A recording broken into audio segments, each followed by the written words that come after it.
வரஹ்மத்துல்லாஹி தஆலா பரகாத்துஹு. வணங்குவதற்கு தலையும் வாழ்வதற்கு உயிரையும் தந்து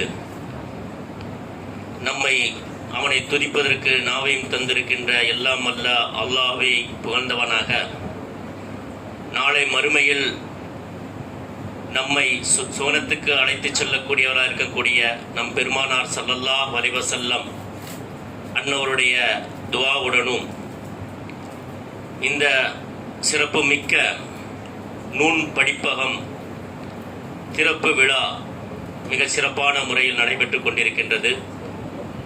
இந்நிகழ்ச்சியை தலைமையேற்று நடத்திருக்கக்கூடிய அவர்களையும் நமது சிறப்பு அழைப்பாளராக வந்திருக்கக்கூடிய கானூன் நகர் தலைமை இமாம் கடந்த 30 ஆண்டுகளாக அந்த மஹல்லாவில் ஒரு சிறப்பான ஒரு பணியை செய்து கொண்டிருக்கின்ற அசத் அவர்களும் அவர் குடும்பத்தார்களையும், அதே போல பேராசிரியர் அவர்களையும் உஸ்தாத்மார்களையும், இந்த அழைப்பினை ஏற்று வந்திருக்கக்கூடிய முன்னாள் இந்நாள் மாணவிகள் அனைவர்களையும், அதே போல இந்த மதரசா ஆரம்பித்தது முதல் இன்று வரை நமக்கு எல்லா வகையிலும் உடலாலும் பொருளாலும் ஒத்துழைப்பு தந்து கொண்டிருக்கின்ற டாக்டர் மஸ்தான் அவர்கள் குடும்பத்தார்கள் அனைவர்கள் மீதும் அல்லாஹ்வுடைய பேரருள் என்றென்றும் நிலவட்டுமாக. ஆமீன். கண்ணியமிக்க அல்லாஹ்வின் நல்லடியார்களே, காலத்திற்கு ஏற்றவாறு இந்த ஏற்பாடை செய்திருக்கக்கூடிய உஸ்தாத்மார்களுக்கு நாம் நன்றியை தெரிவித்துக் கொள்வோம். ஏனெனில் இன்றைய காலத்தில் வாசிப்பு என்பது மிக குறைவாகிவிட்டது. ஒரு காலத்தில் வாசிப்பு மட்டும்தான் இருந்தது. வாசிப்பு வைத்துதான் தமிழ்நாட்டில் நாம் எடுத்துக்கொண்டோம் என்று சொன்னால் காங்கிரசுடைய ஆட்சி இருந்தது. சுதந்திரம் பெற்றது முதல் கிட்டத்தட்ட ஒரு 15-20 ஆண்டுகளாக காங்கிரசுடைய ஆட்சி இருந்தது. அந்த காங்கிரசுடைய ஆட்சியை வீழ்த்த வேண்டும் என்பதற்காக பேரறிஞர் அண்ணா முயற்சி செய்தார். அவர் ஒரு கட்சியை துவங்குகிறார். அதுதான் திராவிட முன்னேற்ற கழகம். இந்த வரலாறுகளை நாம் தெரிந்து கொள்ள வேண்டும். திராவிட இப்போ திமுக இருக்கிறதே, இந்த கட்சியை துவங்கியவர் பேரறிஞர் அண்ணா. அவருடன் இருந்தவர்கள் தான் கலைஞர், எம்ஜிஆர். அண்ணா தலைவராகவும் கலைஞர் செயலாளராகவும் எம்ஜிஆர் பொருளாளராகவும் இருந்து திமுக என்ற திராவிட கழகத்தை உருவாக்கினார்கள் காமராஜருக்கு எதிராக. காமராஜர் என்பவர் ஒரு நல்ல தலைவர் தான். அவருடைய வரலாறுகளை பார்க்கும்போது அவர் என்ன செய்கிறார், சத்துணவு பாடத்திட்டங்களாக இருக்கட்டும், கல்வியை என்ன செஞ்சிருக்கிறார், கல்விக்கு ரொம்ப முக்கியத்துவம் கொடுத்த ஒரு கல்வியின் தந்தை என்று சொல்லக்கூடியவர் தான் காமராஜர். அவரால் தான் இந்த தமிழ்நாட்டில் ஒரு அளவுக்கு கல்வியினுடைய புரட்சி ஏற்பட்டிருக்கு என்று சொன்னால் அதற்கு ஒரு வித்திட்டவர் காமராஜர். அவர் ஒரு நேர்மையான முதல்வராகவும் லஞ்சம் வாங்காத முதல்வராகவும் அவர் பணி செய்து கொண்டிருந்தார். இருந்த போதும் அவரை சார்ந்த அவர் யாருன்னு சொன்னா நாடார் சமூகத்தை சார்ந்தவர் காமராஜர் அவர்கள். அவரை சார்ந்த சமூகத்திற்கு அவர் சில வசதி வாய்ப்புகளை செய்து கொடுக்கிறார். இன்று நம்ம பார்க்கிறோம் இல்லைங்களா, இன்னைக்கு பெரும் முதலாளிகள் தமிழ்நாட்டில் இருக்கிறாங்களா, அந்த சரணா ஸ்டோரா இருக்கட்டும், ஜெயச்சந்திரா இருக்கட்டும், பெரும் கொண்ட முதலாளிகள் யார், எந்த சமூகத்தை சார்ந்தவர்கள், நாடார் சமூகத்தை சார்ந்தவர்கள். அப்பொழுது அந்த நேரத்தில் சொல்லப்படுகிறது கள்ள நோட்டுகள் அடிப்பார்களாம். அதை என்ன செய்வார் அப்படின்னா காமராஜர் கண்டுகொள்ளாம விட்டுட்டார். அதாவது எவ்வளவு பெரிய தலைவராக இருந்தாலும் தன்னை சார்ந்து உள்ளவங்களுக்கு ஏதாச்சும் ஒன்று செய்யணுமே அப்படிங்கறதுனால சில விஷயங்கள் அவர் என்ன செஞ்சிட்டாரு, இந்த மாதிரி ஒரு விஷயங்கள் தன் சமூகத்தை சார்ந்தவர்களுக்கு இது போன்ற ஒரு சில குற்றச்சாட்டுகள் இருந்தது. ஆனால் அது அந்த அளவுக்கு பெரிதாக என்ன செய்யவில்லை, மக்களிடத்தில் பிரதிபலிக்கவில்லை. இருந்த போதும் ஒரு ஆட்சி மாற்றம் வேண்டும். இப்ப நம்ம என்ன நினைக்கிறோம், திமுக ஆட்சி செய்கிறது, எந்த பாதிப்பும் இல்லை. இருந்தாலும் என்ன செய்யறாங்க, திமுக மீது ஒரு பழியை சுமத்தி வேற ஒரு கட்சியை ஆட்சி கொண்டு வர வேண்டும் நினைக்கிறார்கள். அதே போலதான் அந்த நேரத்தில் காமராஜரை வீழ்த்தி திமுக வர வேண்டும் என்ற ஒரு சூழ்நிலை இருக்கும்போது பேரறிஞர் அண்ணா என்ன செய்கிறார், இந்த கட்சியை ஆரம்பித்து அதற்கு தலைவராகவும் செயலாளராகவும் கலைஞராகவும் பொருளாளராக என்ன செய்கிறார், எம்ஜிஆராகவும் இருக்கின்றார்கள். காலங்கள் கடந்த இந்த மாற்றம் எப்படின்னு சொன்னா அன்னைக்கு அண்ணாவுடைய பேச்சு வந்து அவ்வளவு ஒரு அழகாக முறையில் இருக்கும். அண்ணாவுடைய பேச்சு மிக அழகா இருக்கும். தமிழ் நாம பார்க்க வேண்டும் என்று சொன்னால் பேரறிஞர் அண்ணாவுடைய அந்த புத்தகங்கள், அவருடைய பேச்சை கேட்டோம் சொன்னா அவ்வளவு அழகாக இருக்கும். ஆனால் அவர் பேசக்கூடிய அந்த பேச்சுக்கள் இன்னைக்கு மாதிரிலாம் என்ன இல்லை. ஒரு இடத்துல இன்னைக்கு நான் பேசினேன்னு சொன்னா இதை ரெக்கார்டு பண்ணி உலகம் பூரா 5 நிமிஷத்துல அனுப்பிச்சிடலாம். நான் பேசக்கூடிய இந்த பேச்சை ரெக்கார்ட் பண்ணி உலகத்துல எந்த மூலைக்கும் அனுப்ப முடியும்.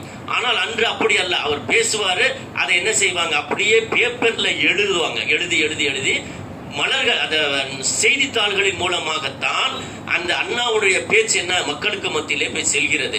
அந்த பேப்பரை படிச்சு தான் என்ன ஆகுதுங்க, ஒரு காலகட்டத்தில் காமராஜர் தோக்க வைக்கப்பட்டு என்ன ஆகுது, வரலாறு திரும்புகிறது. தமிழ்நாட்டில் திராவிட முன்னேற்ற கழகம் இந்த திமுக ஆட்சிக்கு வருகிறது. எதனால் அப்படின்னு சொன்னா அண்ணாவுடைய பேச்சும் அண்ணாவுடைய எழுத்தும் தான் இதற்கு ஒரு மிகப்பெரிய ஒரு வித்தாக இருக்கிறது என்பதுதான் ஒரு வரலாறாக சொல்லப்படுகிறது. இது எதற்காக சொல்கிறேன் அப்படின்னு சொன்னா, இந்த வரலாறு இது இன்னொரு சின்ன விஷயம் தெரிஞ்சுங்க. அண்ணா முதலமைச்சராக இருக்கிறாரு. அந்த காலகட்டத்தில் அண்ணா கொஞ்ச நாளையில இறந்துடுறாரு. அண்ணா இறந்ததுக்கு பின்னாடி கலைஞர் முதல்வராக ஆகிறார். கலைஞர் முதல்வராக இருக்கின்ற காலத்துல கலைஞருக்கும் எம்ஜிஆருக்கும் சண்டை ஏற்படுது. கலைஞருக்கு எம்ஜிஆருக்கு சண்டை ஏற்படும் போது எம்ஜிஆர் என்ன செஞ்சிடறாரு, கலைஞரை வந்து எம்ஜிஆர் கட்சியை விட்டு நீக்கிறாரு. அப்போ எம்ஜிஆர் என்ன செய்யறாருன்னு சொன்னா, அந்த கட்சியிலிருந்து திமுகங்கிற கட்சியிலிருந்து பிரிஞ்சு அண்ணா திமுகன்னு ஆரம்பிக்கிறாரு. இது இன்னைக்குதான் இந்த அதுக்கப்புறம் எம்ஜிஆர் என்ன செய்யறாரு, எம்ஜிஆருக்கு வந்து செல்வாக்கு இருந்துச்சு. கலைஞருக்கு எப்படின்னு சொன்னா அவருடைய எழுத்தாற்றல் பேச்சாற்றல் இருந்துச்சு. அதை வச்சு அண்ணாவினுடைய மாணவராக இருந்தனால, அண்ணாவுடைய தம்பியாக இருந்த அண்ணாவுடைய அந்த பிரியத்துல அந்த பிரதிபலிப்பு அண்ணாவுடைய பேச்சும் அண்ணாவுடைய எழுத்தாற்றலும் கலைஞர் இடத்துல காணப்பட்டது. அதனால அவரும் என்ன செஞ்சாரு, ஆட்சி அமைச்சாரு. இருந்தாலும் இந்த எம்ஜிஆருக்கு ஃபேஸ் டிஃபரெண்ட். அவருக்கு பேச்சு அந்த அளவுக்கு இருக்காது, எழுத்து இருக்காது. அவர் ஒரு நடிகனாக இருந்த காரணத்தினால் மக்களுக்கு மத்தியில் அவர் என்ன செஞ்சிட்டாரு, ஈஸியா தங்கிட்டாரு. எப்படி இன்னைக்கு விஜய் சொல்றாங்களே, என் புருஷனை விட எனக்கு விஜய் தான் ரொம்ப பிடிக்கும் அப்படின்னு ஒரு அந்த மாதிரி அன்னைக்கு என்ன செய்வாங்க, எல்லாரும் எம்ஜிஆரை பிரியப்படக்கூடியவர்களா இருந்தாங்க. அதனால என்ன ஆயிடுச்சுன்னு சொன்னா எம்ஜிஆரை வீழ்த்த முடியல. எம்ஜிஆர் இருக்கிற வரைக்கும் கலைஞரால எம்ஜிஆரை வீழ்த்த முடியல. எம்ஜிஆரே ஆட்சி செய்து கொண்டிருந்தார். எம்ஜிஆர் இறந்ததுக்கு பின்னாடிதான் மறுபடியும் கலைஞர் ஆட்சிக்கு வராரு. கலைஞர் ஆட்சிக்கு வந்ததுக்கு பின்னாடி எம்ஜிஆர் மறைவுக்கு பின்னாடி ஜெயலலிதா என்ன செய்யறாங்க, அதிமுகவை கைப்பற்றாங்க. இந்த வரலாறை நீங்க தெரிஞ்சுக்கணும். ஏன் நீங்க வந்து அதிமுக திமுக தமிழ்நாட்டில் இருக்குது, இந்த கட்சி எப்படி வந்தது, இன்னைக்குள்ள இந்த பசங்களுக்கு இந்த வரலாறு தெரிய வாய்ப்பு இல்லை. எம்ஜிஆருக்கு பின்னாடி ஜெயலலிதா அதிமுகவை தலைமையேற்று, அவங்க மனைவி கொஞ்ச நாள் இருந்தாங்க ஜானகி அம்மா, அவங்களால அந்த கட்சியை நடத்த முடியல. ஜெயலலிதா அம்மாட்டியும் அந்த ஃபேஸ் இருந்துச்சு. ஜெயலலிதா அம்மாட்டி ஒரு நடிகை என்பதால் மக்கள் ஈஸியா ஏத்துக்கிட்டாங்க. அதனாலதான் தமிழ்நாட்டை பொறுத்த வரைக்கும் என்ன செய்யறாங்க,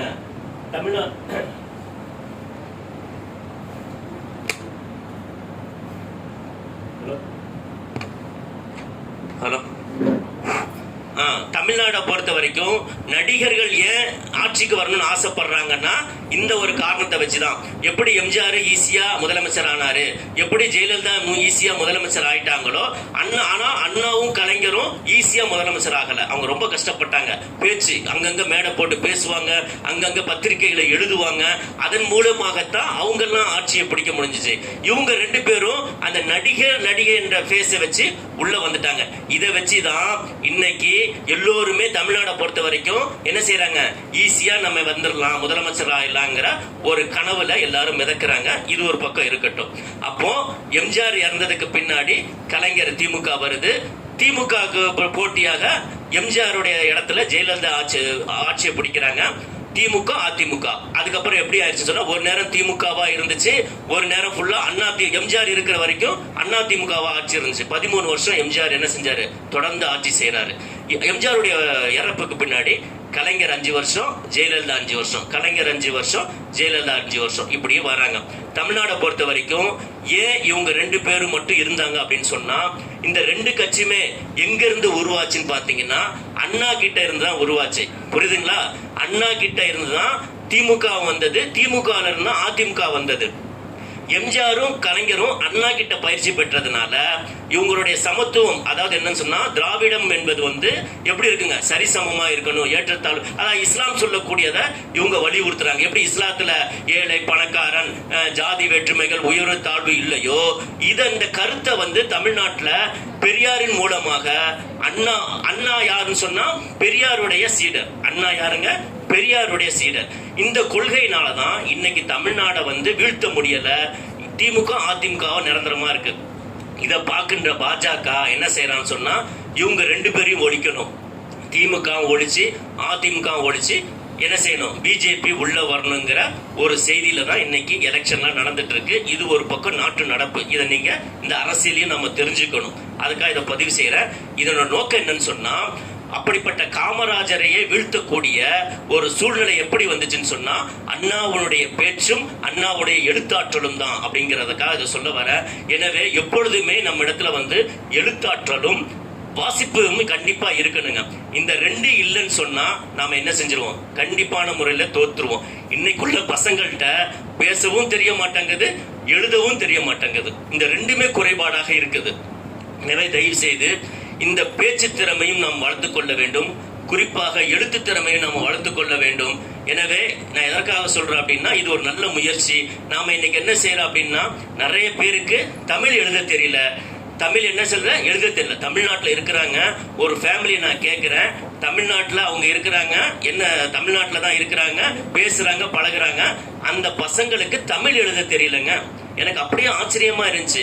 என்னன்னு கேட்டா அவங்க படிக்கிறது ஃபுல்லா English medium, Hindi second language Hindi எடுத்துட்டு இங்கிலீஷும் ஹிந்தி தான் தெரியுதே தவிர தமிழ் என்ன தெரியல, எழுத தெரியல. கிட்ட அந்த பொண்ணு +2 படிக்குது, என்கிட்ட ஓதுற புள்ள. அந்த பையன் 10th படிக்கிறான், +2 படிக்கிறாங்க. தமிழ் எழுத தெரியல, தமிழ் என்ன தெரியல, பேசுறாங்க, படிக்க தெரியல. அப்ப தமிழ்நாட்டுல இருந்து கொண்டு ஒரு தமிழ் எழுத தெரியல, பேச தெரியலன்னா அது எவ்வளவு பெரிய கை சேதம் நமக்கு. நல்ல யோசனை பண்ணி. அப்ப பாக்குற இந்துக்கள் நம்மள என்ன நினைப்பான், பாய்ங்களுக்கு தமிழ்நாட்டுல இருக்கிறாங்க, தமிழ் தெரியல, பேச தெரியல. நம்மள இன்னும் ஒரு அரபிய மதத்தை சார்ந்தவர்களாக தான் தமிழ்நாட்டுல பார்த்து கொண்டு இருக்கின்றாங்க. அதிலே இந்த தமிழ் பேச தெரியல, எழுத தெரியலன்னா அது எவ்வளவு பெரிய ஒரு கை சேதமா இருக்கும். எனவே அன்பிற்குரிய மாணவர்களே, நம்முடைய திறமைகள், நான் எதற்காக சொல்றேன் அப்படின்னு சொன்னா, பேச்சாற்றலையும் நல்ல முறையில் எடுத்துக்கொள்ளுங்கள், எழுத்தாற்றலையும் எடுத்துக்கொள்ளுங்கள். தினமும் தயவு செஞ்சு படிங்க. தமிழா இருக்கட்டும், இங்கிலீஷ். இன்னைக்கு நிறைய பேருக்கு பாத்தீங்கன்னா அந்த இங்கிலீஷ் மீடியமே படிக்கிறாங்க, ஆனா இங்கிலீஷ் சரியா பேச தெரியல. அன்னைக்கெல்லாம் எப்படி தெரியுமா இங்கிலீஷ், அன்னைக்கு தமிழ் மீடியம் படிச்சுட்டு இங்கிலீஷ் நல்லா பேசுவாங்க. என்ன காரணம் சொன்னா, இங்கிலீஷ் பேப்பர் தி ஹிந்துலாம் இருக்கு இல்லைங்களா, அந்த மாதிரி பேப்பர்ல நம்ம என்ன செய்யணுங்க, தினமும் வாங்கி படிக்கணுங்க. அதுல படிச்சீங்கனாலே உங்களுக்கு என்ன ஆகும், அந்த இந்து பேப்பரை வாங்கி படிங்க. பசங்களா இருக்கக்கூடிய நீங்க பழைய பேப்பரா கூட இருக்கட்டுங்க, நம்ம புதுசதை தேவையில்ல, பழைய பேப்பரா கூட இருக்கணும், எடுத்து வாசிச்சு பாருங்க. உங்களுக்கு நல்ல இங்கிலீஷ் வரும். இங்கிலீஷ் நாலேஜ் நல்லா வரணும்னு சொன்னா நீங்க அந்த பேப்பர்களை என்ன செய்யுங்க, படிச்சு பாருங்க. அதே மாதிரி தமிழ்களையும் என்ன செய்யுங்க, நல்ல படிங்க, நல்ல எழுதுங்க.